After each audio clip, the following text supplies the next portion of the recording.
Well, the 2020 PGA Championship heads to TPC Harding Park this week, and I want to welcome in Bay Area KPIX Sports Director Dennis O'Donnell to talk about the course and the tournament's strong field. So, first of all, how are you, Dennis? It's good to see you. I'm surviving, just like you, Katie, but we do have the PGA Championship. You know what? Better late than never for golf's first major of the year. And it's great to see sports finally coming back, and you're right, it's the first major of the year, and it's going to be a great week with the first of golf's 3 major championships taking place.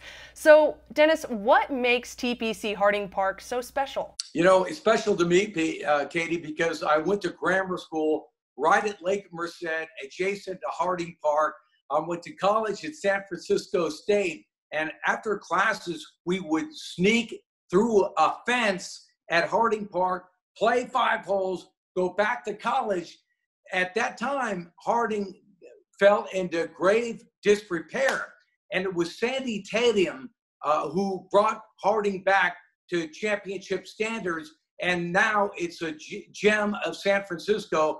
Harding Park has so much history for the locals because it's a public course, right? Everybody can play it. And I think that's what makes this PGA Championship so special. Well, and how much of a challenge will TPC Harding Park be at the PGA Championship? Relatively short yardage, comparatively speaking to like Bethpage Black, which played, I think, 7,400 yards in 2019. Harding this year, 7,200 yards, just a little bit over that. So I think, Katie, it's a shot-making course, not a boomer's course.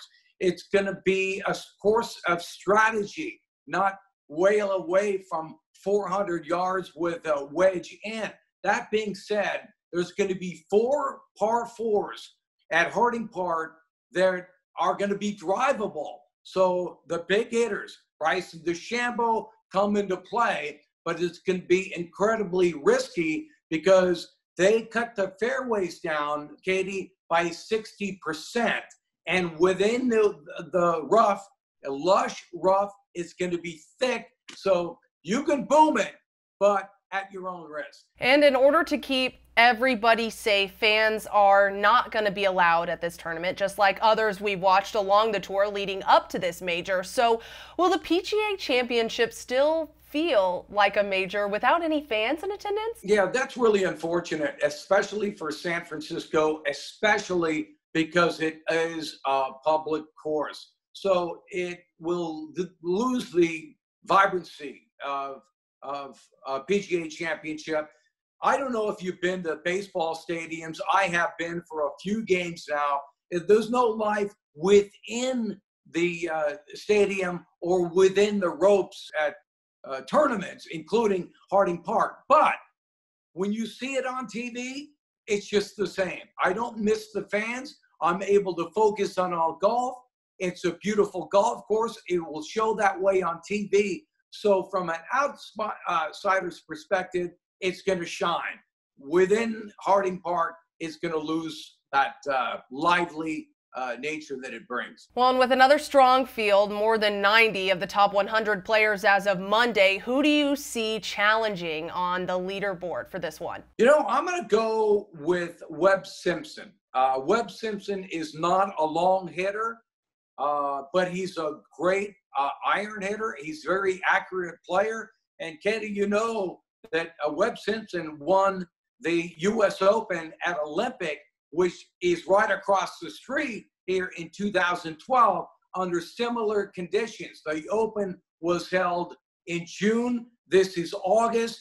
And in San Francisco, we have sort of Indian summers that really come in September. Right now, Harding Park should be, shrouded in fog, and the conditions make the greens approachable. You can be aggressive, but Webb Simpson, or shorter player or more accurate player, is my pick this week. Well, and I do want to ask you, too, about Brooks Koepka, who won the last 2 PGA championships and challenged last week, really, at the WGC FedEx St. Jude Invitational. Overall, he hasn't really played that well since his return, but can he win his 3rd PGA championship in a row or be a challenger for it? Yeah, he had that stem cell procedure on the left knee a while back, and then he stumbled on that left knee. Hasn't been the same since. But on the back nine yesterday, Koepka sunk that long birdie on 16. He was in the lead, and then he hit water on 18. But I saw enough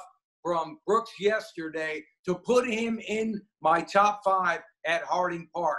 He's there. He just didn't finish. But it was, if you're Koepka, you got to be pleased with that, what happened yesterday. Almost overcome Justin Thomas, but Koepka can win his 3rd straight PGA championship. Well, since we're talking about golf and there's just no way to escape this question, I gotta ask you about Tiger Woods.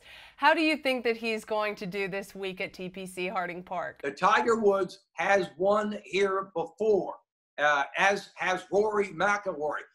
You remember Tiger Woods won the tournament where John Daly missed a gimme putt to give the tournament to Tiger Woods. So quite frankly, Tiger hasn't played enough to have any chance at contending in this tournament. And Rory, who was also won here, hasn't been playing well either. But I'm glad you asked. Still have to ask, that's the person that so many people want to hear about, regardless of how well he's going to play. You know, Tigers will be the biggest draw. Also, Phil Mickelson tied for, what, 2nd yesterday at 10 under par. He was a great showing yesterday. I know he's on the other side of 50, but don't count out Lefty, who knows his course as well as anybody. All right, Dennis, thank you so much for spending some time with us today and for all your thoughts on the 2020 PGA Championship at TPC Harding Park. You can catch the 3rd and final rounds this weekend on CBS, Saturday, August 8th from 4 to 10 p.m. Eastern, and Sunday, August 9th from 3 to 9 p.m. Eastern. I'm Katie Johnston for CBS Local Sports.